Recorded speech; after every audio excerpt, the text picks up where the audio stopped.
qué? Porque el cristiano es un miembro del nuevo pacto. Y en el nuevo pacto se le ha prometido al cristiano que conocería más a Dios. ¿Y dónde es que Dios se revela a sí mismo? Sino en la Escritura.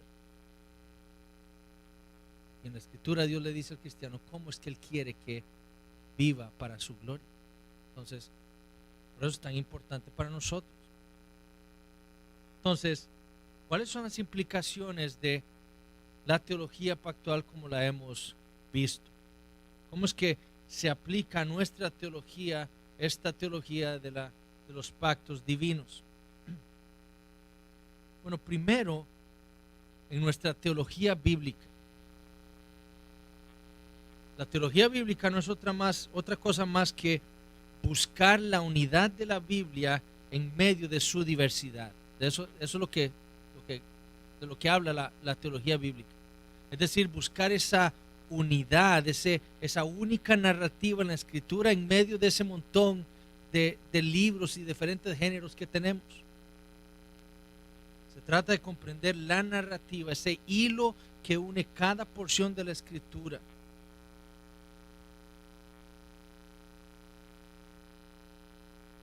Es conocer, como dijo un teólogo americano, el gran panorama de la revelación divina. De eso se trata la teología bíblica. Y nuestro federalismo, nuestra teología pactual debe ser aplicado en este tema tan importante también.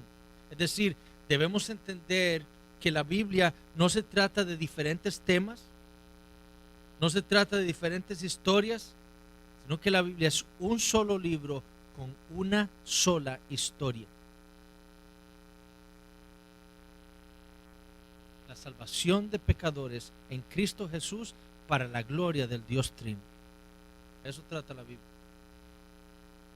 Y la teología pactual nos lleva a entender esa teología bíblica.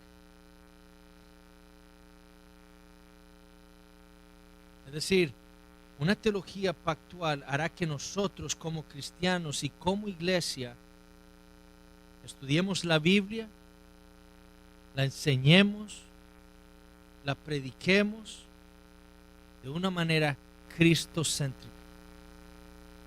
No sé si ustedes quizás han enseñado así a sus hijos en el pasado, o han escuchado a personas enseñarle a los niños, esos maestros de escuela de niños que le enseñan, por ejemplo, la historia de David y Goliat, y le dicen a los niños que ustedes son David, y ese niño que los está molestando, ese es su Goliat, usted puede derrotarlo.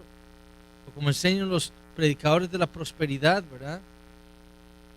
Usted es David, usted tiene eso que le impide a usted obtener el éxito, ese es su Goliat, derrótelo, usted puede derrotarlo.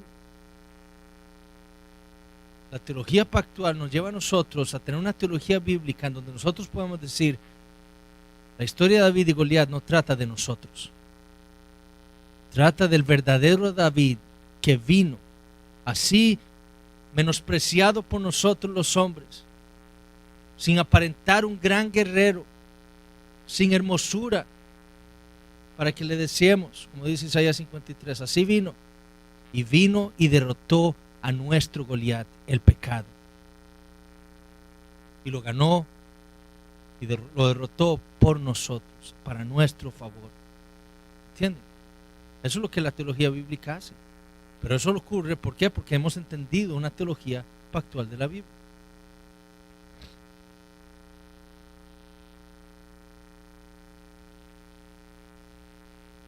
Entonces, en lugar de ver los libros de la Biblia desarticulados uno del otro, los vamos a entender como una unidad. ¿Qué es lo que une toda la historia bíblica? Los pactos. Eso es. Segundo, la teología pactual va a tener implicaciones en nuestra adoración a Dios.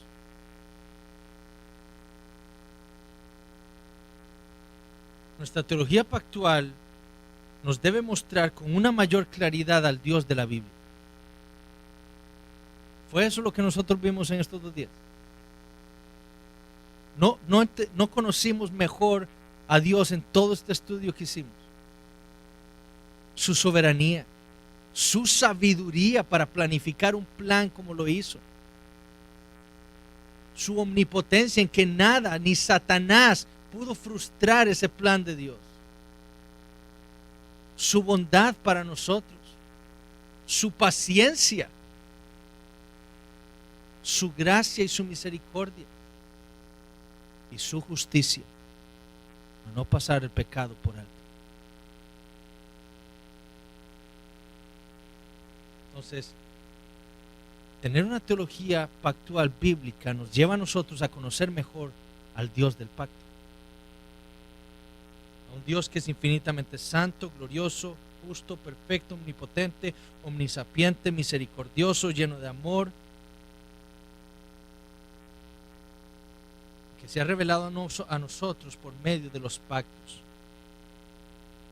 Y la teología pactual entonces debe llevarnos a nosotros a humillarnos delante de ese Dios y a adorarlo y hacer su voluntad. Es por eso que cuando nosotros adoramos a Dios, no lo hacemos a nuestra manera.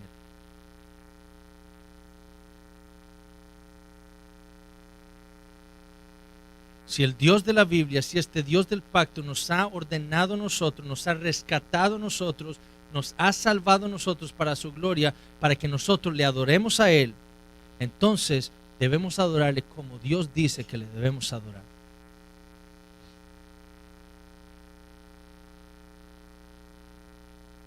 La Confesión Bautista de Londres lo dice de esta manera: el modo aceptable de adorar al verdadero Dios fue instituido por Él mismo y está de tal manera limitado por su propia voluntad revelada que no se debe adorar a Dios conforme a las imaginaciones e invenciones de los hombres o a las sugerencias de Satanás, ni bajo ninguna representación visible, ni en ningún otro modo no prescrito en las Sagradas Escrituras.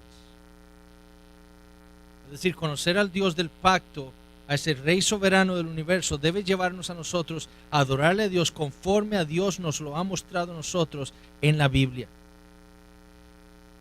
A no hacer lo que hizo Nadab y Abiú, que quisieron adorar a Dios según su parecer, de un corazón que parecía tener una buena intención. Dios no nos ha dicho que no debemos adorarle con este incienso, pero nosotros queremos adorar a Dios así, con esto. Entremos y adoremos a Dios muertos. ¿Por qué? Porque Dios no había ordenado que hicieran eso. Y murieron. Bueno, en todo, como iglesia, el pueblo de Dios debe preguntarse: ¿cómo es que Dios nos ha dicho a nosotros en la Biblia que debemos adorarlo? Si nosotros no encontramos en la Biblia algo de lo que estamos haciendo que se haya sido ordenado por Dios en la forma en que Él quiere que le adoremos, no debemos hacerlo. Eso es lo que se llama el principio regulador de la adoración. Es decir, si este Dios del pacto nos ha salvado a nosotros para que nosotros le adoremos, y Él ha descrito en su palabra cómo específicamente Él quiere que nosotros, su pueblo, le adoremos, entonces debemos adorarlo exactamente como Él nos ordenó en la Escritura.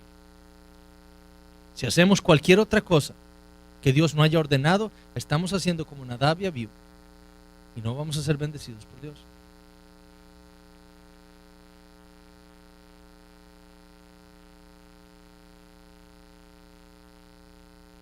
La Confesión de Londres, por ejemplo, resume lo que la Biblia establece como la adoración religiosa a Dios: la lectura de las Escrituras, la predicación y la audición de la palabra de Dios, la instrucción y la amonestación los unos a los otros por medio de salmos, himnos y cánticos espirituales, el cantar con gracia en el corazón al Señor, como también la administración del bautismo y la cena del Señor. Así es como la iglesia debe adorar a Dios. Cualquier otra cosa que le agreguemos a esto, eso no ha sido ordenado por Dios, por lo tanto debemos desecharlo. Un ejemplo: en nuestra iglesia, en el culto de adoración a Dios, nosotros por algún tiempo teníamos en medio de la liturgia del culto, teníamos la presentación de un testimonio de alguno de los hermanos que quería ser miembro de la iglesia en medio del culto a Dios. Tiempo después nosotros nos preguntamos, Dios instituyó que en la adoración a Él debíamos nosotros presentar el testimonio de alguien que quiera ser miembro de la iglesia. La Biblia no dice eso. ¿Qué hicimos? Lo quitamos. Mantuvimos el culto como lo tenemos nosotros, que es cantar himnos, salmos, cánticos espirituales, leer la palabra, orar y la predicación y la audición de la palabra de Dios, el bautismo y la cena y punto. Los testimonios van en otro lado, otro día o cuando sea, menos en el culto a Dios. ¿Por qué? Porque eso es lo que Dios del pacto ha establecido. Entonces nosotros quitamos eso. Pero como iglesia, todos los días nosotros debemos preguntarnos, ¿estamos haciendo algo que Dios no ha prescrito en su palabra? Y si estamos haciendo algo, entonces lo debemos quitar y debemos hacer lo que Dios nos ha dicho. No hay iglesia perfecta bajo el cielo. Eso lo dice la confesión. Todas, no hay iglesia que sea perfecta. Todas tenemos cosas que estamos haciendo mal. Es por eso que nosotros como iglesia debemos pedirle a Dios, Dios, muéstranos qué es lo que estamos haciendo mal, qué es lo que tú quieres cambiar en nosotros, qué es lo que no estamos haciendo bien en nuestra adoración a ti, muéstranos y lo vamos a cambiar. Ese debe ser el espíritu de toda iglesia cristiana. Tercero, tiene implicaciones en nuestra vida cristiana esta teología pactual. ¿Por qué? Porque nos debe llevar a un mayor crecimiento cristiano. Saber lo que Dios ha hecho por nosotros, saber lo que Dios planeó en la eternidad para su gloria, conocer mejor el Evangelio, que es lo que nosotros podemos conocer en esta teología pactual, debe llevar a todo cristiano a buscar que la palabra de Dios llegue a nuestros corazones y cambie nuestra vida. Dios se propuso crear un pueblo espiritual, un pueblo santo para sí, y por eso hizo ese nuevo pacto. Entonces, ¿cómo es posible que alguien que profese haber sido cambiado y salvado por el Señor Jesucristo no desee ser cada vez más santo? Eso está contrario al propósito de Dios en el nuevo pacto. Entonces, entender la teología pactual debe llevar a todo cristiano a querer ser más santo cada día. ¿Y cómo es que el cristiano lo hace? Bueno, aprovechando los medios de gracia que Dios nos ha dado a nosotros, que son la Biblia, la oración, la predicación de la palabra de Dios cada domingo y la comunión de los santos. Es por eso que todo cristiano que quiere ser cada vez más santo, que ha entendido el Evangelio, que ha entendido la teología pactual de la Biblia, no deja de leer su Biblia todos los días de su vida. No deja de meditar en ella, no deja de memorizarla, no deja de orar, no deja de congregarse. ¿Por qué? Porque entiende que la iglesia le ha sido dada por Dios para cuidarlo a Él, para que Él sea cada vez más santo. Dios nos ha dado hermanos en la iglesia que nos están vigilando, que están preguntándonos, ¿cómo anda, hermano? ¿En qué puedo orar por usted? Que me están exhortando a mí con la palabra del Señor. Y tras de eso me da una iglesia en donde se predica la palabra de Dios para hablarme a mí directamente, nutrirme espiritualmente, para que yo pueda salir de aquí y vivir el resto de la semana por la palabra que me ha sido predicada a mí, por lo que yo he sido alimentado ese domingo. El cristiano que ha entendido el Evangelio no deja esas cosas. El cristiano que no lee la Biblia, el cristiano que no ora, el cristiano que deja de congregarse con su pueblo, el cristiano que deja de escuchar la palabra de Dios predicada cada domingo en la iglesia, no ha entendido el Evangelio. Si es que es cristiano. Entonces, esta teología pactual tiene implicaciones para nuestra vida. El cristianismo no es un juego, hermanos. Es muy peligroso jugar a ser cristiano. Nuestras almas están en peligro si estamos jugando al cristianismo. El cristianismo es una vida totalmente nueva. Es un nuevo corazón, es tener un nuevo corazón con nuevos deseos, con nuevos afectos. Un amor por Dios, un amor por su palabra, un amor por el Señor Jesucristo, un amor por querer ser hechos cada vez más a imagen del Señor Jesucristo. Eso es lo que significa ser cristiano. Estar cada vez más alejados del mundo.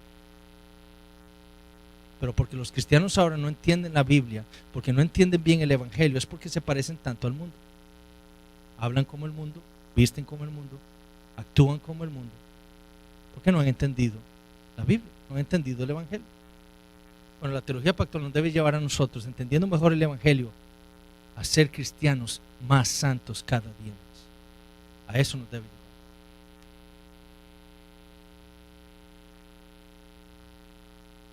La teología pactual tiene implicaciones para nuestra vida como iglesia.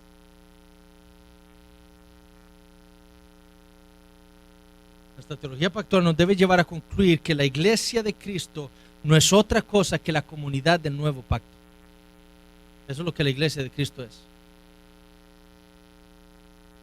Esa iglesia universal que está compuesta por todos los que han creído en el Señor Jesucristo a lo largo de toda la historia de la humanidad, que han creído esa promesa del Antiguo Testamento, en la plena revelación del Nuevo Testamento. De eso está compuesto la iglesia.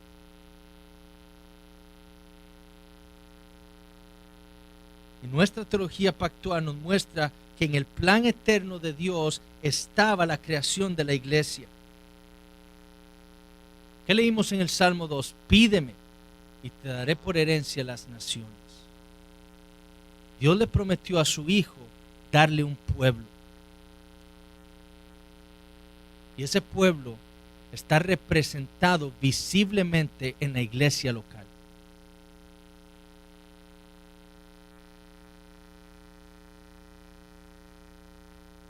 Y nuestro entendimiento de la teología pactual debe transformar nuestro entendimiento de la doctrina de la iglesia de tal manera que entendamos que nosotros como cristianos tenemos un compromiso con la iglesia local.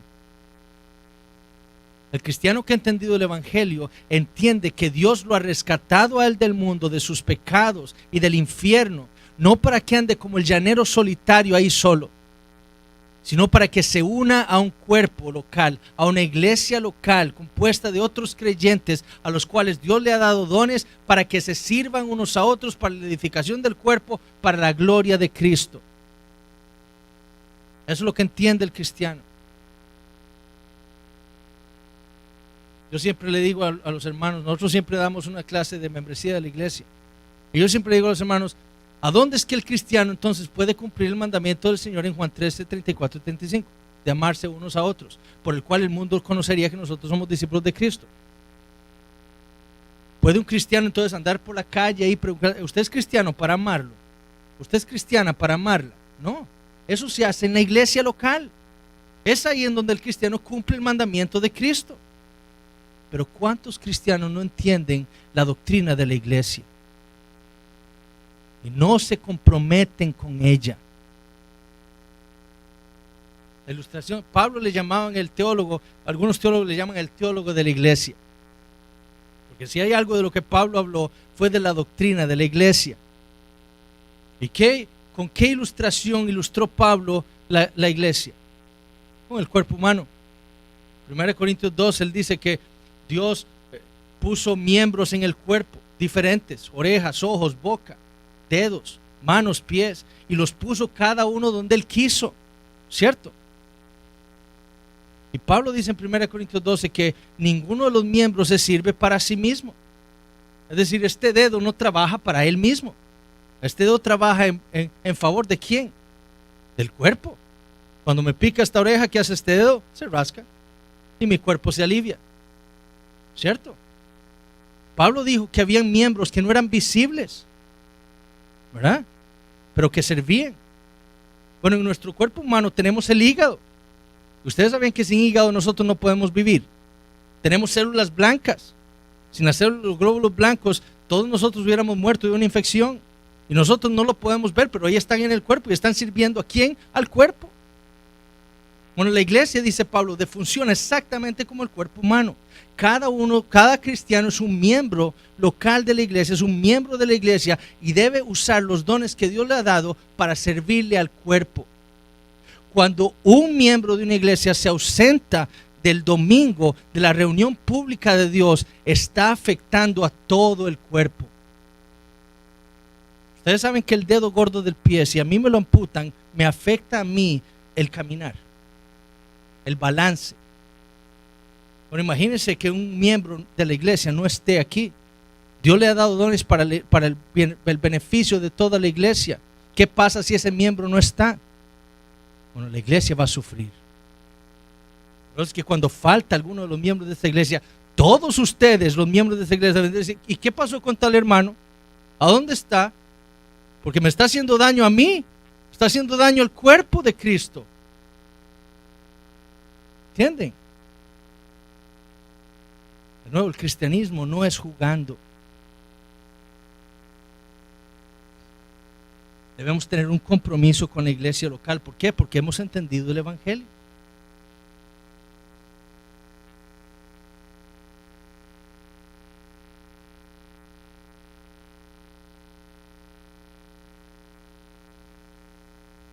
De nuevo, debemos también estar vigilantes de quién es miembro de esta iglesia o de cada iglesia en la que nosotros pertenezcamos. Eso es un compromiso de todos los miembros de la iglesia. Porque si la iglesia local es la representación de la comunidad del nuevo pacto, ¿quiénes son los miembros del nuevo pacto? Los creyentes, nada más. Entonces, es la responsabilidad de cada iglesia verificar que los miembros de su iglesia sean creyentes, todos. ¿Cómo lo hacemos? Bueno, teniendo mucho cuidado en quién aceptamos en la membresía. ¿Me explico? ¿Por qué? Porque si tenemos en la membresía a alguien que no es creyente, ¿qué le va a pasar a la iglesia? Va a sufrir. ¿Por qué? Porque tiene a alguien que no es creyente. Va a tambalear. ¿Me explico? Y eso es un compromiso de toda la iglesia.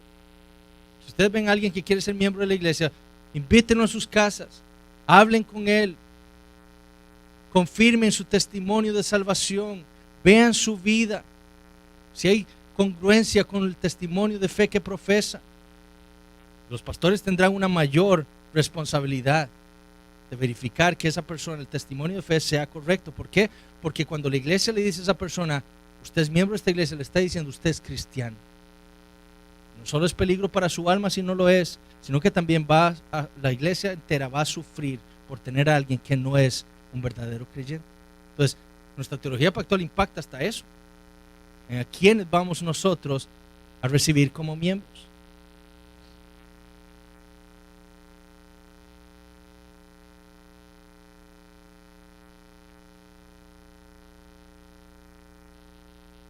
También en nuestra búsqueda de la unidad.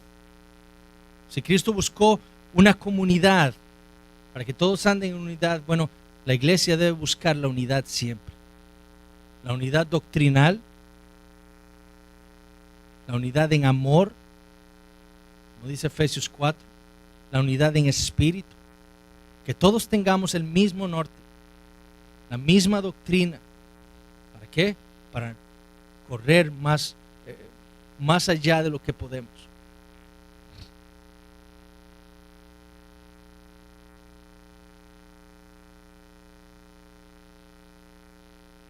En nuestra administración de los sacramentos tiene implicaciones nuestra teología pactual. Por ejemplo, los sacramentos o las ordenanzas de Cristo para su iglesia fueron 2. Entonces, si nosotros tenemos una teología pactual bíblica, no vamos a tener 7 sacramentos como lo tiene Roma.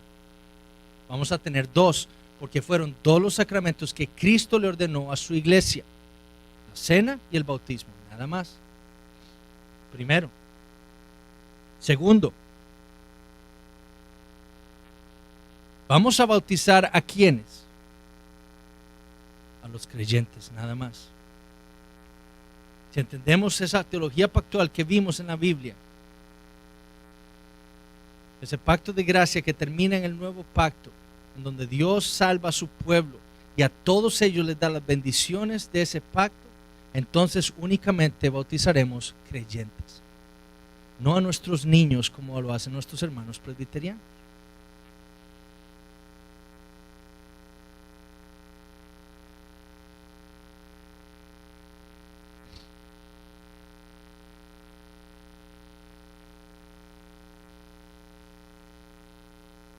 Con respecto a la cena del Señor,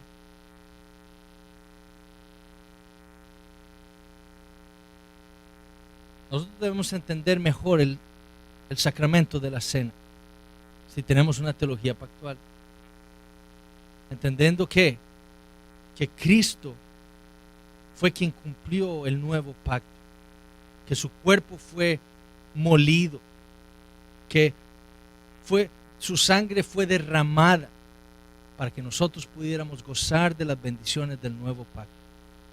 Entonces tomaremos la cena con fe, como un medio de gracia que Dios nos da para alimentarnos y fortalecernos espiritualmente, para recordarnos de ese plan que Él tuvo y que hizo y que puso en ejecución y cumplió en Cristo Jesús. Entenderemos mejor eso. Implicará también, o tendrá implicaciones también para nuestro evangelismo. Si nosotros entendemos que todos los hombres sin Cristo están bajo el pacto de obras y por lo tanto bajo la condenación de Dios, ¿qué va a hacer el pueblo de Dios?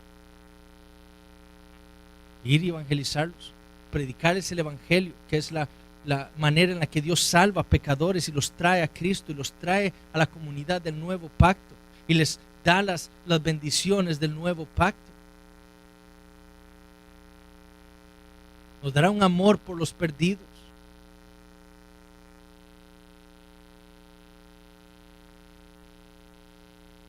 La última implicación que quiero mostrarles es una visión correcta de nuestros hijos. Una teología pactual bíblica nos proveerá a nosotros una visión correcta de nuestros hijos. No sé si ustedes han oído, especialmente los bautistas. Yo siempre he sido bautista. ¿Han escuchado eso? Yo crecí en la iglesia bautista. Si usted entiende la teología bíblica, usted entenderá que un bautista no nace. Usted no nace bautista. Porque el bautista cree que usted es en el bautismo de creyentes. Nada más. Entonces, especialmente con nuestros hijos, una teología pactual nos dará a nosotros el entendimiento que nuestros hijos están en Adán, bajo el pacto de obras, que porque ellos sean hijos de creyentes no los hace a ellos creyentes, y por lo tanto nos dará a nosotros los padres un entendimiento de la gran responsabilidad que tenemos en nuestras manos, de estar constantemente enseñándoles el evangelio y la palabra de Dios a nuestros hijos. Pondrá en nosotros el deseo y el entendimiento de la responsabilidad de estar constantemente, diariamente con ellos, explicándoles la palabra de Dios, teniendo a Dios por centro en nuestra familia, adorando a Dios diariamente en nuestros hogares. La responsabilidad de nuestros hijos no es de los maestros dominicales. Ellos nos ayudan, pero la responsabilidad de nuestros hijos es nuestra.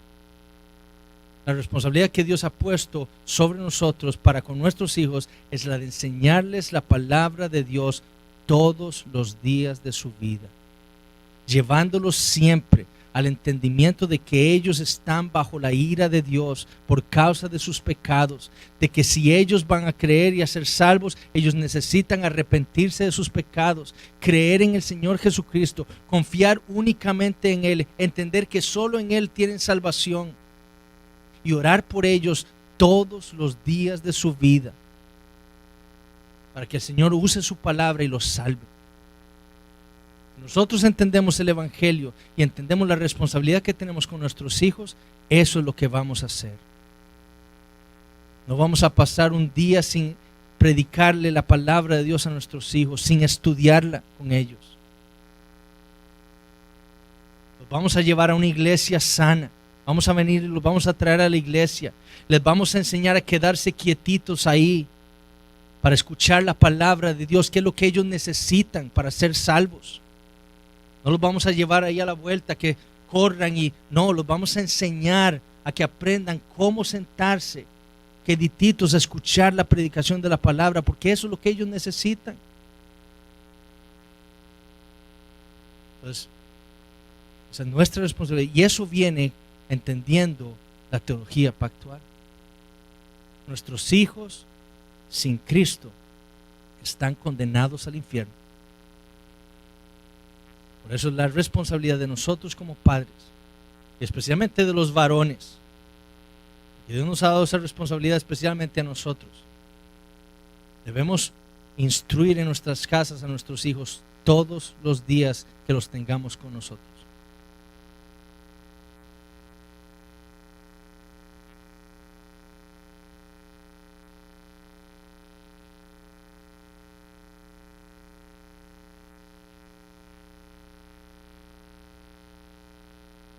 Ahora, ¿qué tiene que ver todo esto con la escatología? No voy a hablar mucho. Solo quiero que pensemos cómo puede la teología pactual impactar nuestro entendimiento de la escatología bíblica. Escatología viene del término, de un término, es un término compuesto, está compuesto por el término griego eschatos, que significa lo último, y el término griego logia, que significa estudio. Entonces, escatología significa el estudio de lo último, el estudio de los últimos tiempos. De eso trata. ¿Qué impacto puede tener en nuestra teología, nuestra escatología, la teología pactual? Yo solo quiero que meditemos en algunas preguntas. Hay varias corrientes o entendimientos escatológicos. Como les dije ayer, el deber del cristiano es ser lo más consistente posible con las Escrituras. Eso es lo que Dios nos va a responsabilizar a nosotros. Usted tuvo la Biblia, yo le di la Biblia, lo puse a vivir en Honduras, donde nadie lo persiguió a usted por tener la Biblia, donde nadie entraba a su casa para quemarle las Biblias. Usted tuvo todo el tiempo posible para leerla. ¿Qué tan consistente es su teología con la Biblia? No nos va a pedir perfección porque por nuestro pecado no es imposible, pero sí nos va a pedir ser consistentes. Entonces, ¿cuál posición escatológica es más consistente con la teología pactual de la Biblia? Solo voy a mencionar algunos porque ya no nos va a dar tiempo de ver todo esto, pero está el entendimiento premilenial de la Biblia.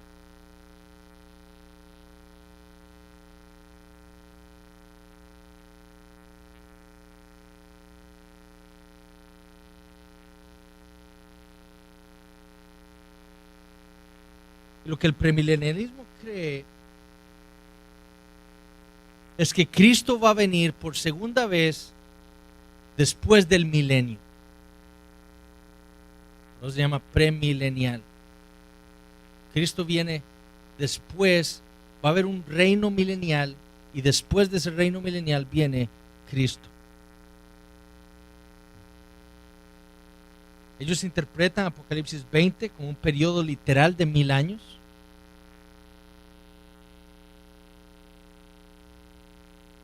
Y después de ese periodo de 1000 años viene Cristo.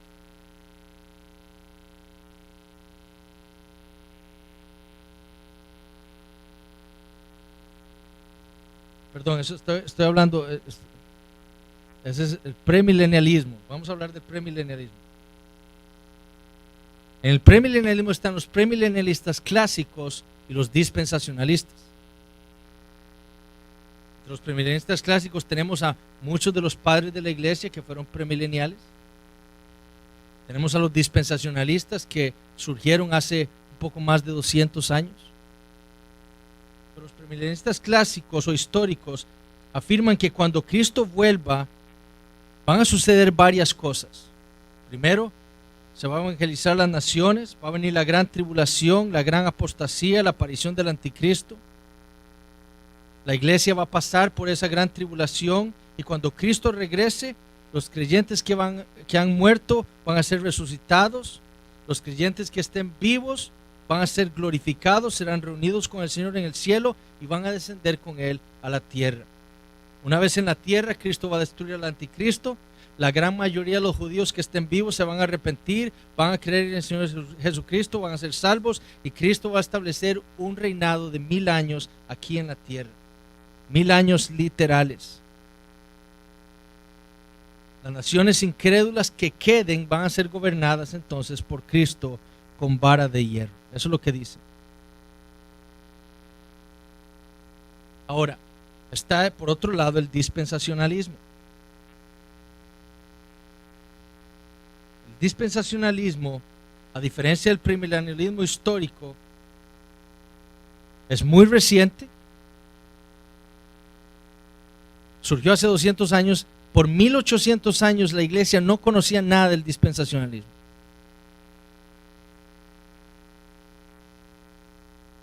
Y los dispensacionalistas creen que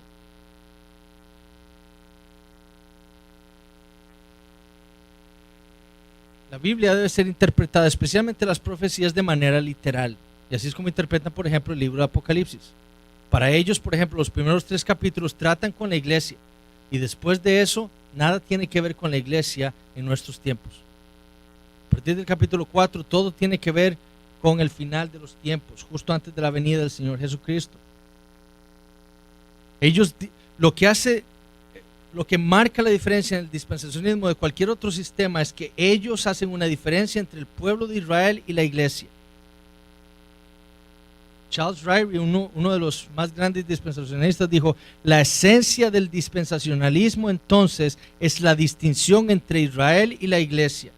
Y dice, esto surge del uso consistente del dispensacionalista de la interpretación literal de la Biblia.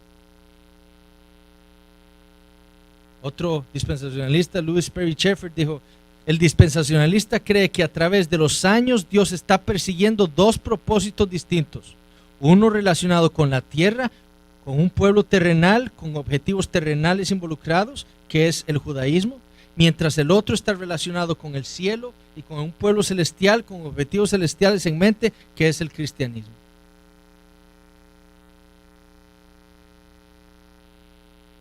El postmilenialista cree que Cristo va a venir después de un periodo de 1000 años que no son literales. Es un periodo largo de años, que Cristo va a venir al final, pero que en ese periodo de 1000 años, ¿verdad?, simbólicos, el cristianismo va a impactar a la sociedad de tal manera que casi todas las personas serán cristianas.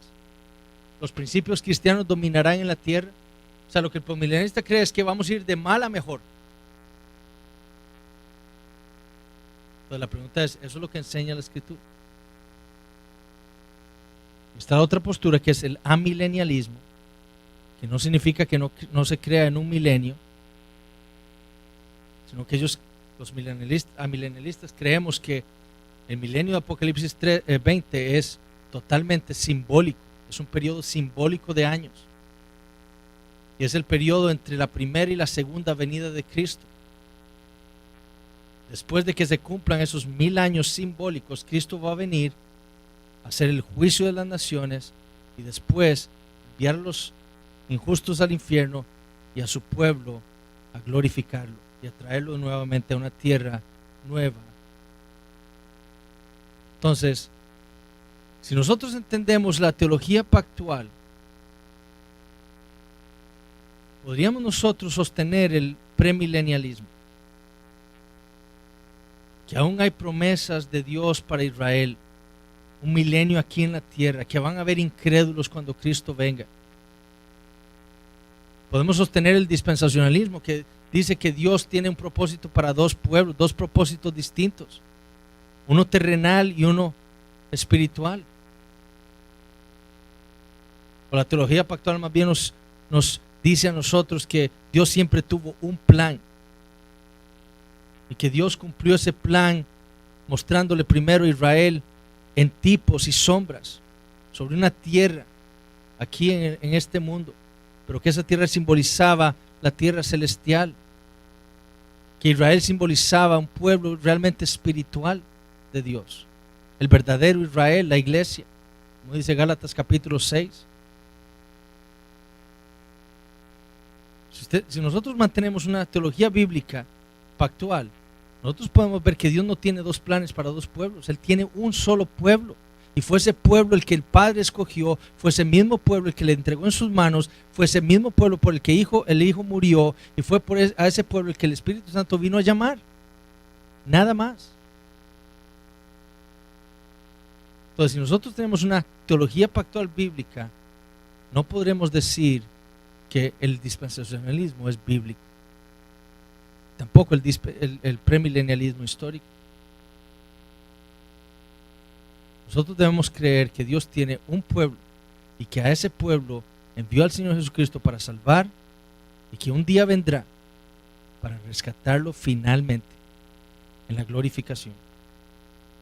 Eso es lo que debemos creer.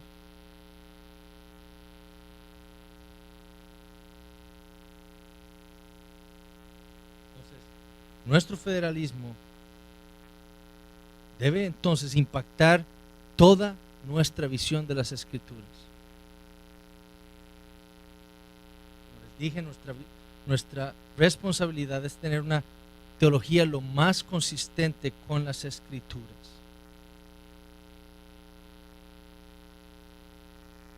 ¿Tienen preguntas?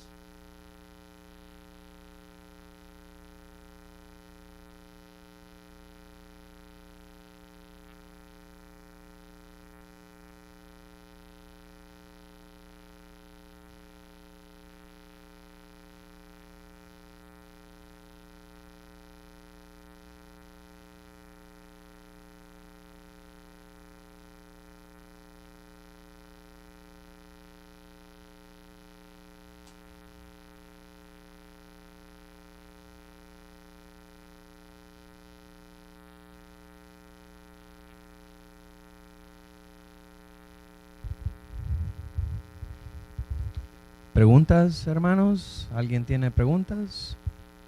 Llenen sus preguntas ahorita. No se preocupe, todavía tenemos 1 hora para contestar las preguntas.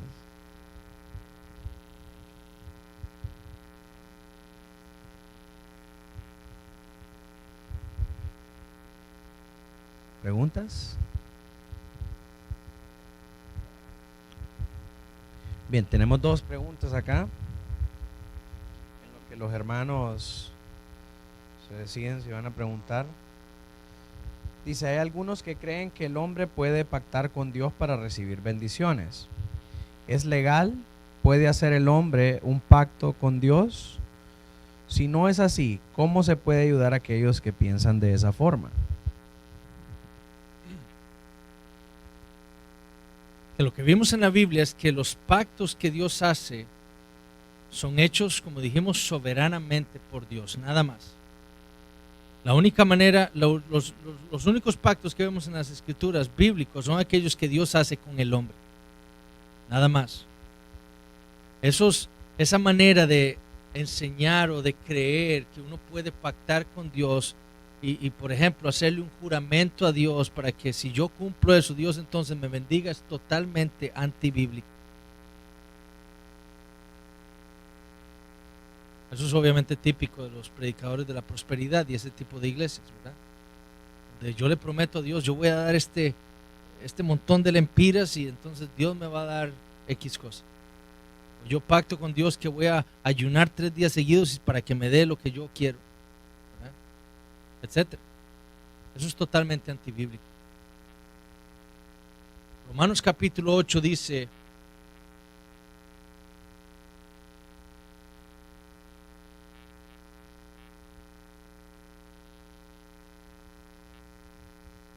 ¿Qué pues diremos a esto? Si Dios es por nosotros, ¿quién contra nosotros? El que no escatimó ni a su propio Hijo, sino que lo entregó por todos nosotros, ¿cómo no nos dará también con Él todas las cosas? Piensen en esto. Dios entregó a su Hijo, a lo más precioso que Dios tenía, lo entregó y lo sacrificó para darnos a nosotros en Él todas las cosas. ¿Qué le puedo dar yo a Dios para que Él me dé algo más? Si ya fue Dios el que lo dio, Dios todo lo que Él tenía para salvarme a mí, para darme a mí todo lo que yo necesito. ¿Qué le puedo dar yo a Dios para que Él me dé lo que yo necesito? Nada. Pues el cristiano jamás pensará en hacer eso. Eso es soborno. A Dios no se le puede sobornar. ¿Por qué? Porque somos pecadores. Nada más. Lo que recibimos de Dios lo recibimos de gracia, no porque lo merezcamos o porque Dios se sienta obligado a darnos algo. Él lo dio todo. Él nos dio a su Hijo y en Él nos ha dado y nos dará todas las cosas. ¿Pasará entonces la iglesia la gran tribulación?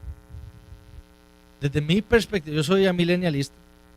Entonces yo entiendo que hay, obviamente no hay tiempo para hablar de todas estas cosas y para tratar todos estos temas, pero sí quiero que ustedes puedan estudiar los temas. Pero nosotros vemos en las Escrituras que el Señor habla de dos tiempos. ¿Verdad? Él habla de el siglo venidero y el siglo presente. ¿Verdad?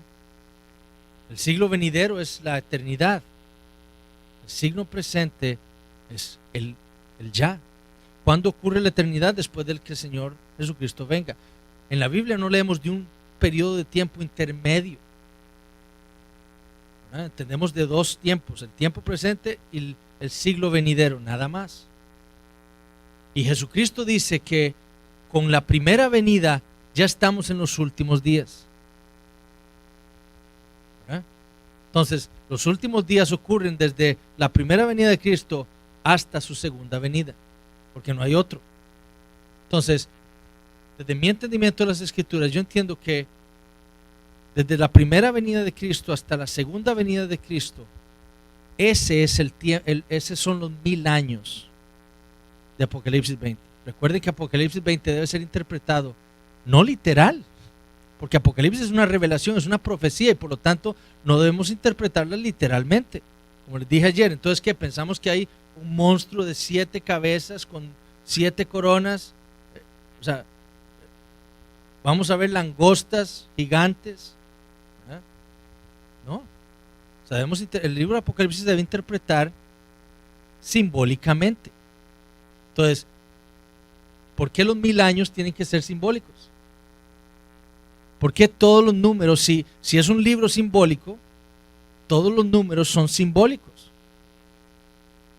¿O creemos que solo 144,000 van a ser salvos, como creen los testigos de Jehová? No. 144,000 está representando a la totalidad del pueblo de Dios. Es 12, que es el número de la perfección, por 12 multiplicado por 12. ¿Me explico? Entonces, los 1000 años no deben ser interpretados literalmente, deben ser interpretados simbólicamente. Cuando nosotros estudiamos Apocalipsis 20, vemos que lo que ese periodo se refiere es al periodo entre a Satanás atado y la segunda venida de Cristo. ¿Cuándo fue que Satanás fue atado?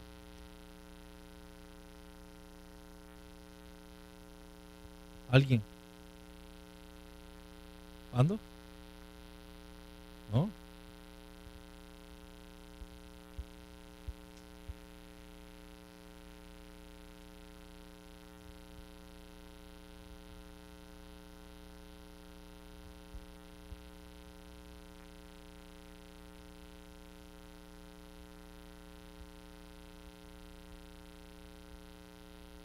Jesús le dice en Mateo 12,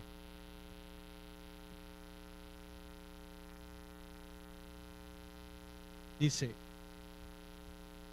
los fariseos lo acusan de que él echa fuera demonios por Belcebú. Y Jesús les dice en el versículo 25 de Mateo 12: todo reino dividido contra sí mismo es asolado, y toda ciudad o casa dividida contra sí misma no permanecerá. Y si Satanás echa fuera a Satanás, contra sí mismo está dividido. ¿Cómo pues permanecerá su reino? Y si yo echo fuera los demonios por Belcebú, ¿por quién los echan vuestros hijos? Por tanto, ellos serán vuestros jueces. Pero si yo por el Espíritu de Dios echo fuera a los demonios, ciertamente ha llegado a vosotros el reino de Dios. Porque ¿cómo puede alguno entrar en la casa del hombre fuerte y saquear sus bienes si primero no le ata? Satanás fue atado con la venida del Señor Jesucristo.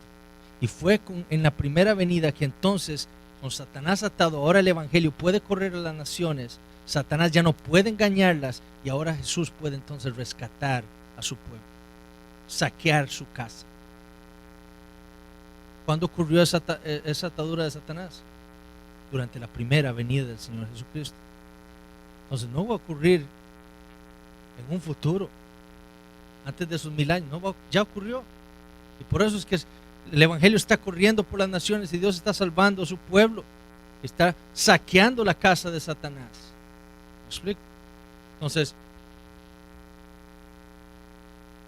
en ese periodo, que yo pienso que es un periodo simbólico de que la Biblia llama 1000 años, pero es un periodo de 1000 años simbólico, entre la primera y la segunda venida de Cristo, la iglesia va a pasar por la tribulación.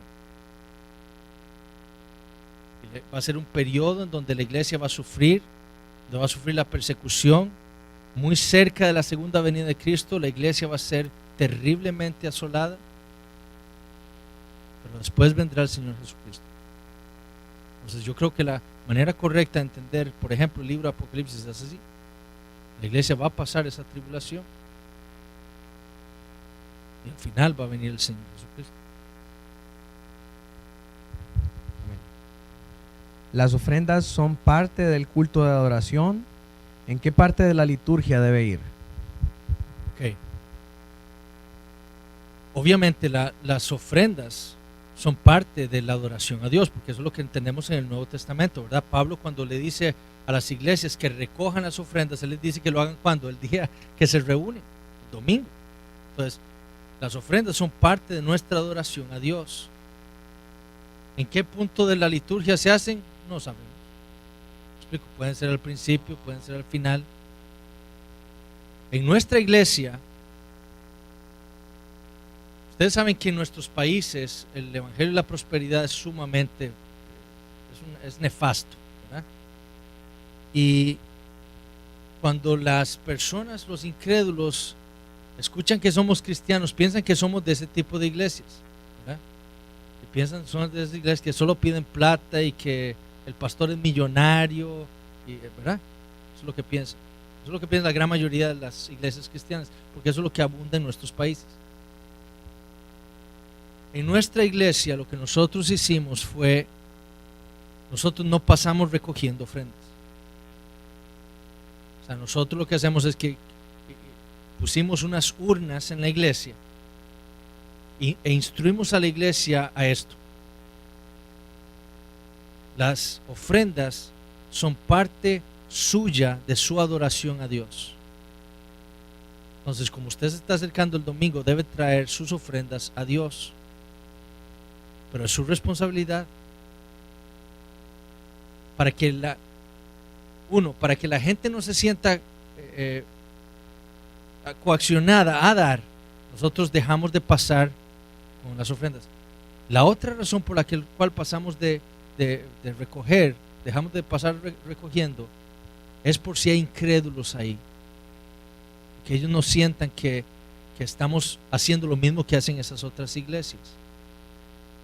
Entonces, lo que hicimos fue instruir a la iglesia y decirle: vea, esto es suyo, personal con el Señor.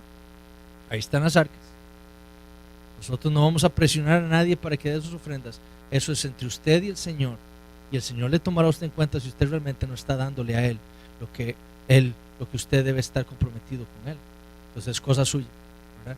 Entonces, obviamente a veces vemos que no alcanzan las ofrendas y que vemos que las ofrendas bajan y tenemos que instar a la iglesia. Vean, hermanos, recuerden, esto es de parte de la adoración a Dios, entonces para que los hermanos sean conscientes de que esto es algo que tienen que hacer, ¿verdad? Pero nosotros lo tenemos ahí, pero eso no quiere decir que sea esa correcta, la manera correcta de hacerlo.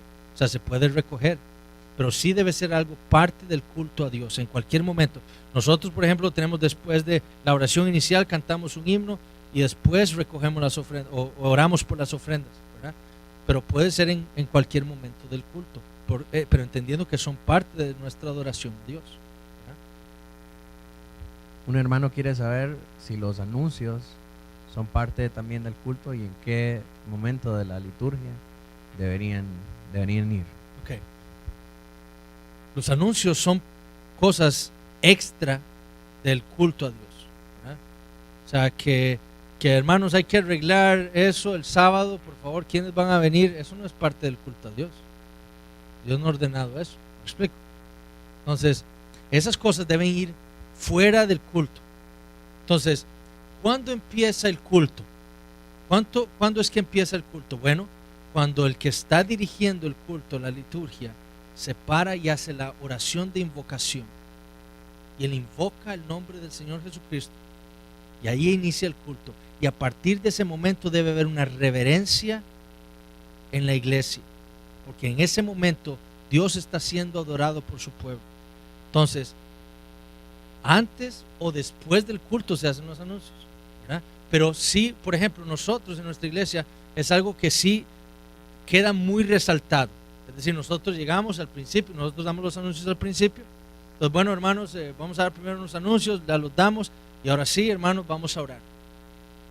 Hacemos una pausa para que, ahora sí, ya dimos los anuncios, ahora sí, reverentes, se hace la oración de invocación y comienza el culto. Y al final del culto, ¿verdad? Cuando termina la predicación de la palabra, el pastor que predicó cierra con una oración y ahí se acabó el culto. Y entonces después nosotros, por ejemplo, ahí es donde metemos la lectura de testimonios, porque ya ahora sí se siente que el culto ha cerrado, ¿entiende? Se siente una liturgia ya que así ha concluido y entonces ahora sí se lee el testimonio o lo que sea. Ahora, si tenemos bautismos, ¿verdad? Por ejemplo, la cena del Señor, eso es parte del culto. Entonces, nunca debe hacérsele pensar a la iglesia que el culto ha terminado. Y solo para un ejemplo, en nuestra iglesia, por ejemplo, entonces había un bautismo, o hay un bautismo, nosotros tenemos el bautisterio justo debajo del púlpito, ¿okay? Entonces hay que quitar todo, hay que abrir la tapa, hay que preparar a todo el mundo. Y entonces la costumbre era que todos los niños, ¿verdad?, se venían para adelante y estaban todos aquí al frente, era un desorden, los hermanos parados tomando fotografías, ¿verdad? Entonces nosotros dijimos, pero hacemos eso cuando el pastor está predicando. Estamos ahí tomándole fotos al pastor y, ¿verdad?, tomándole video o tomando fotos no. ¿Por qué? Porque es el culto a Dios y debe haber reverencia. Bueno, en el bautismo que nosotros vimos esas cosas y que dijimos, eso está mal, o no está mostrando reverencia y debemos enseñarle a nuestros niños reverencia. Entonces se quedan sentados los chiquitos donde están, se ve el bautismo desde donde se vea, si no ven, bueno, ¿verdad? Igual con los adultos, todos sentados, reverentes, porque el culto a Dios no ha terminado. Vamos a adorar a Dios con el bautismo también. Entonces, todas esas cosas hay que tenerlas muy presentes, ¿verdad? El bautismo y la cena son parte del culto a Dios, ¿verdad? Cuando hay un bautismo, cuando vamos a celebrar la cena, son parte del culto y deben ser parte del culto al Señor. ¿Hay cabida en la teología pactual para que la salvación de Israel esté bajo el pacto de la gracia, pero aún Dios mantenga un propósito especial para el Israel físico en el fin de los tiempos? No, porque el propósito de Dios nunca fue algo físico para Israel. De nuevo, ¿qué vimos en los pactos? Dios le prometió una tierra a Israel, ¿verdad? Le prometió una monarquía, ¿verdad? Le prometió un pueblo y se lo dio. Dios le dio la tierra, la monarquía y los hizo una nación. ¿por qué dejaron de tener la tierra, la monarquía, y por qué ya no son el pueblo de Dios? Porque desobedecieron el pacto. Y Dios les demostró que ellos habían dejado de ser el pueblo de Dios cuando destruyó el templo de Jerusalén por medio del general Tito. Cuando entró el imperio romano a Jerusalén y destruyó el templo. Con eso Dios le estaba demostrando a Israel: ustedes ya no son mi pueblo. Lo que era la representación visible de toda esa religión, Dios le dijo: eso ya no existe, eso no es nada. Mi pueblo es el Israel espiritual. Entonces, si nosotros entendemos la teología bíblica pactual, nosotros debemos entender que las promesas esas físicas de Israel no solo no eran la prioridad en Dios, en esos pactos, sino que Dios las cumplió en Israel. Vea, cuando la gente dice que es que Dios le va a dar la tierra a Israel ahí en el Medio Oriente, Dios ya se la dio en el pasado. Él los hizo habitar en esa tierra. Ahí ya se cumplió eso. No queda nada pendiente de las promesas de Dios para el Israel físico, ni una, todas las cumplió. Y eso lo leímos ahí en Salomón. Él dijo: no faltó ni una. Dios le dio todo lo que le prometió a Israel, no queda nada. Cuando nosotros decimos que Dios le tiene que dar a Israel aún la tierra, estamos diciendo que Dios falló y que aún no le ha dado eso. Pero Salomón dice: no, ya todo se lo dio. No faltó ni una promesa de Dios para Israel. Entonces, no tiene argumento bíblico para soportar o apoyar esa aseveración. La otra pregunta está muy relacionada. Dice: ¿tiene el pueblo judío hoy en día privilegios que nosotros no tenemos por ser el pueblo escogido por Dios? El pueblo que Dios escogió fue al Israel espiritual. Ese es su pueblo.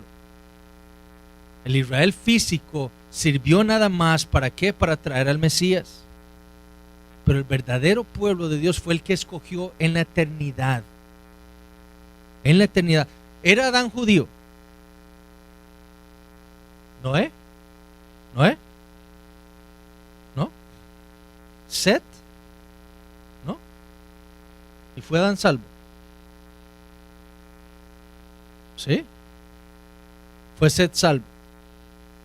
¿Fue Noé salvo? ¿Fue Enoc salvo? Hebreos 11 dice que sí. Ellos vivieron por la fe. Y ellos no eran judíos. Y eran parte del pueblo de Dios. El Israel, el pueblo escogido de Dios, fue el que Dios escogió en la eternidad. Ese pueblo fue el que Dios le entregó a su Hijo en sus manos. Y ese pueblo está conformado por judíos y gentiles. Todos aquellos que creyeron la promesa que Dios le había dado en aquel pacto. La promesa del Mesías. Entonces, ese es el pueblo escogido de Dios. Es un error decir que el Israel físico, que la etnia que vive ahí en el Medio Oriente, que está peleando con los palestinos, es un error decir que ellos son el pueblo de Dios. Ellos no son el pueblo de Dios. Ellos son una nación más de la tierra. El pueblo de Dios es el Israel espiritual, que es la iglesia, dice Pablo. Pedro dice que nosotros somos real sacerdocio. ¿De quién hablaba Dios como sacerdotes y reyes? De Israel en el Antiguo Testamento. Bueno, Pedro dice que eso somos nosotros, porque nosotros somos el verdadero Israel, el Israel de Dios, el Israel espiritual. Entonces, la etnia, ese pueblo físico que se llama Israel, ellos no son nada de Dios. Ellos son un pueblo más. Ellos son paganos, porque no creen en el Dios de la Biblia. Si usted conoce al Dios de la Biblia, tiene que ser únicamente por medio de Jesucristo, pero es a Él el que ellos rechazan. Entonces ellos no pueden decir conocer al Dios verdadero, porque no conocen a Cristo, quien es el que lo ha revelado, como dice Juan 1:18, ¿verdad? Entonces ellos son como un pueblo pagano totalmente. Ellos necesitan el evangelio, ellos necesitan a Cristo. El gran daño que los sionistas le han hecho a los judíos es hacerles creer que ellos no necesitan el evangelio, y los están dejando perecer en el infierno a todos los que mueran en estos momentos.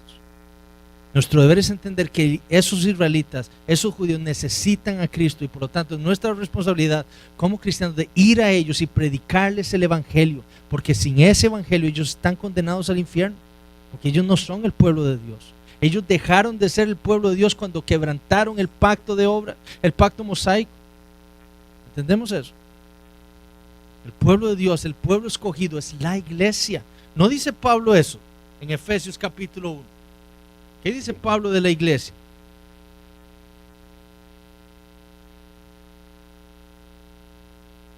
Dice: bendito sea el Dios y Padre de nuestro Señor Jesucristo, que nos bendijo con toda bendición espiritual en los lugares celestiales en Cristo, según nos escogió en Él antes de la fundación del mundo, para que fuésemos santos y sin mancha delante de Él. Antes de la fundación del mundo nos escogió. ¿Por qué? Porque somos su pueblo escogido, no Israel. Pablo dice eso de la iglesia. Pablo dice en Romanos capítulo 9, ¿qué es lo que dice Pablo en Romanos 9?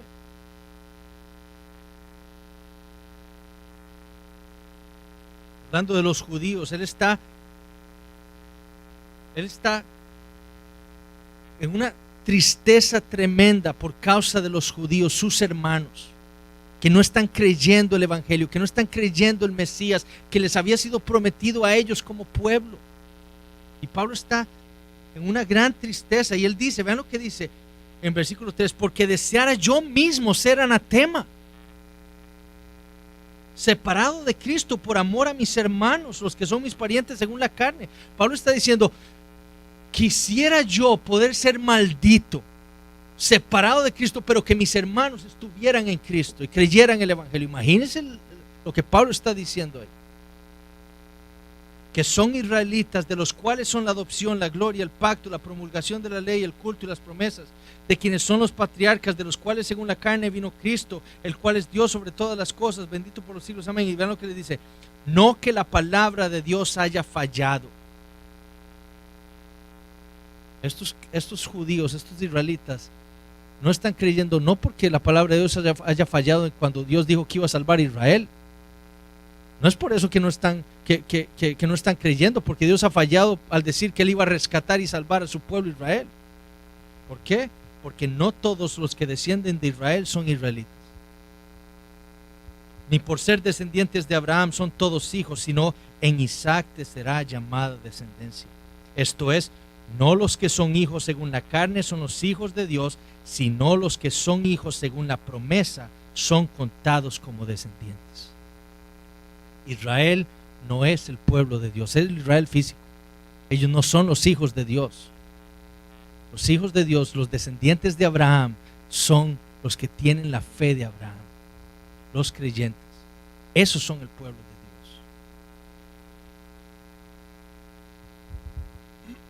de Dios. Ahora, ¿puede un judío ser salvo? Por supuesto que sí. Pablo fue salvo. Los primeros cristianos fueron judíos. 3,120 judíos creyeron por primera vez el evangelio. Entonces, por supuesto que pueden ser salvos. Y es nuestro deber ir a ellos con el evangelio, como les dice. ¿Para qué? Porque Dios está salvando aún de los judíos, de todas las naciones está salvando Cristo, el Señor. Hago la pregunta porque muchas veces pudiera entenderse la posición de que no consideramos el pueblo judío como el pueblo de Dios como antisemitismo. Entonces es importante aclarar que la única manera de que un judío puede ser pueblo de Dios es que si realmente viene a confiar en Cristo Jesús como su Salvador, de la misma manera que nosotros, los que somos parte de la iglesia, ¿verdad? Por último, si tenemos la certeza que predicamos la sana doctrina por nuestra teología, ¿cómo sabemos que la doctrina de la prosperidad, el mileniarismo y mucho más no son una teología certera? ¿Cómo mostrarles el error?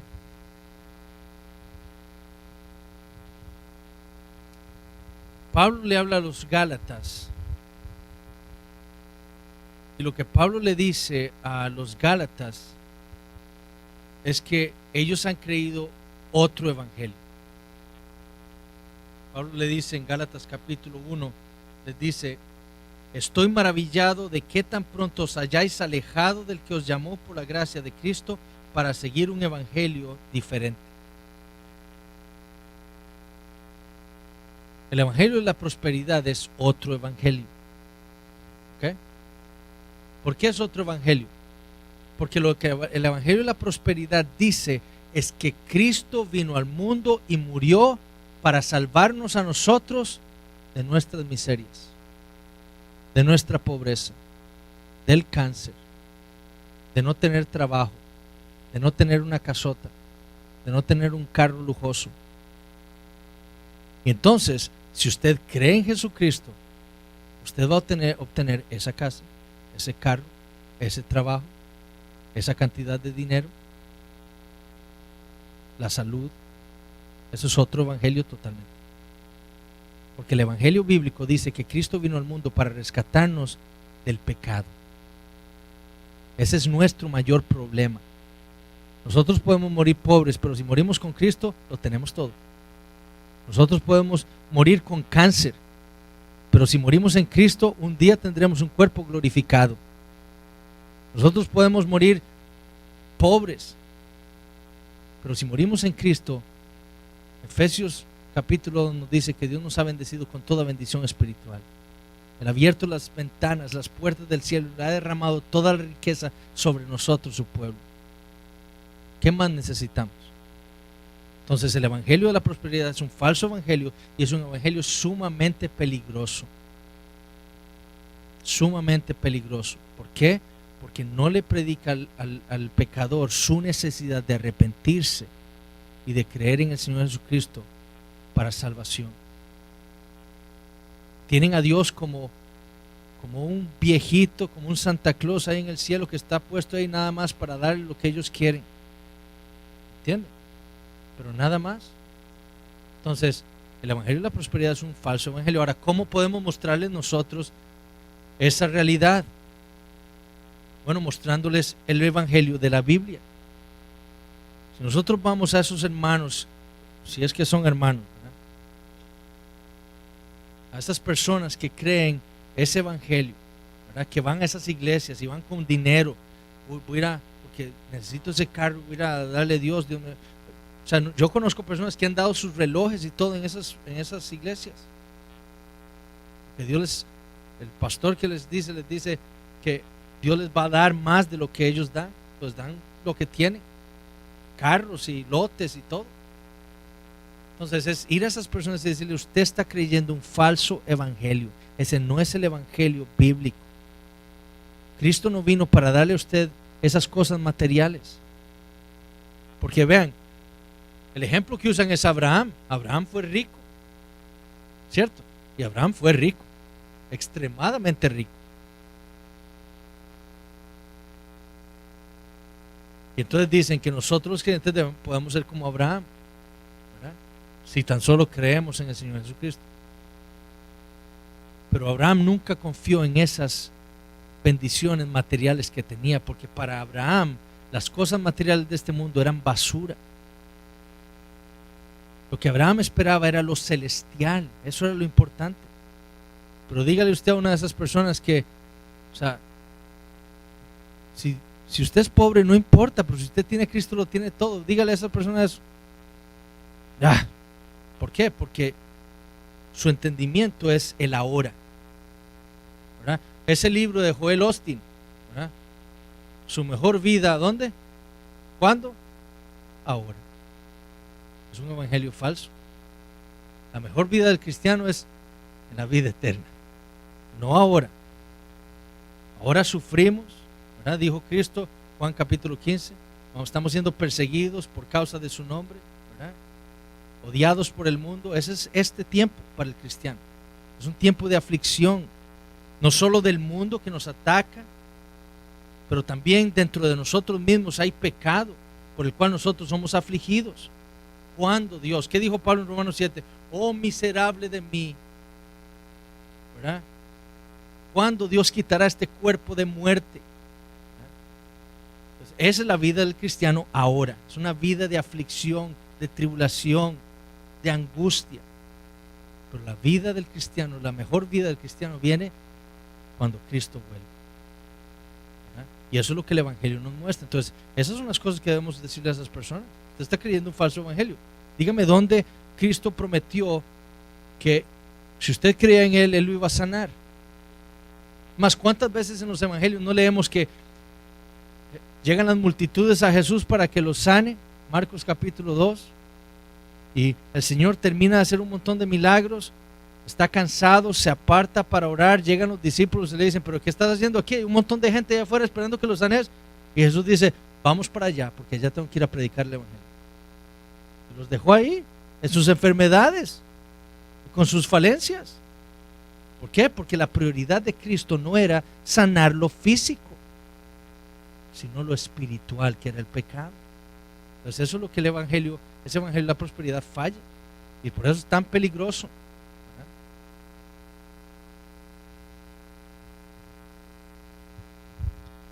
Bueno, amén y amén. Bien, hermanos, hemos concluido toda esta jornada de conferencia. Espero que haya sido de mucha edificación para usted.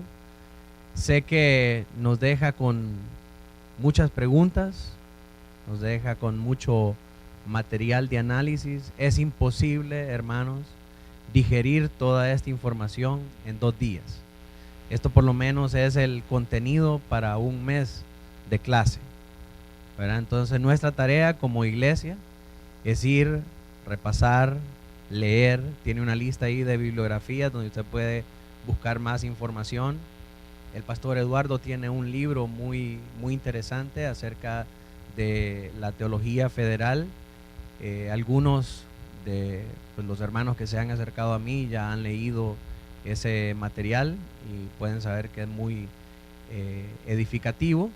Y pues para beneficio de todos nosotros, todas las sesiones quedaron grabadas, así que las vamos a estar subiendo ahí en la página de la iglesia y en el YouTube, en el canal de YouTube de la iglesia. Entonces quedan ahí para nuestro estudio. Yo le animo, hermano, a que usted pueda seguir estudiando, a que usted pueda seguir escudriñando por usted mismo todo este material. Nunca ha sido la posición de nosotros como pastores venir a decirles, esta es la nueva manera en cómo nuestra iglesia piensa o interpreta las escrituras. No, vamos en esta dirección porque hemos abrazado la Segunda Confesión de Londres como nuestra práctica de fe, como nuestra norma de interpretación de las escrituras. Interpretamos las escrituras de la misma manera que la tradición de los padres de la iglesia y los reformadores nos han mostrado a través de sus vidas dedicadas al estudio.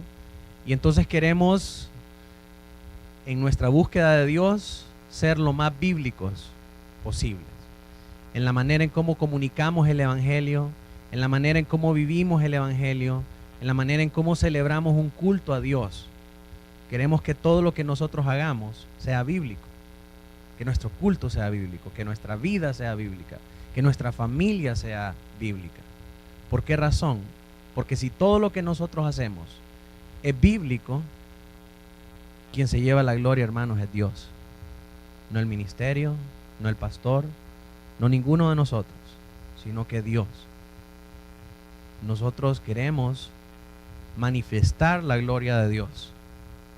Queremos que la gloria de Dios sea magnificada en todo lo que hacemos.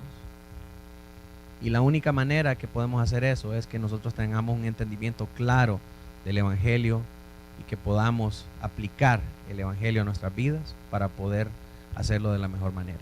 Entonces, quiero que se vayan con esa idea, que sigamos estudiando, que sigamos escudriñando. Y pues los invito a que podamos estar mañana. Todavía va a estar el pastor Eduardo un rato más con nosotros. Entonces véngase listo para nuestro culto. Prepare sus ofrendas en su corazón para venir a adorar al Señor, ¿verdad? De una manera bíblica también. Y quiero pedirle que ya para cerrar el hermano Raúl pueda orar por nosotros para que quedemos despedidos. Profe.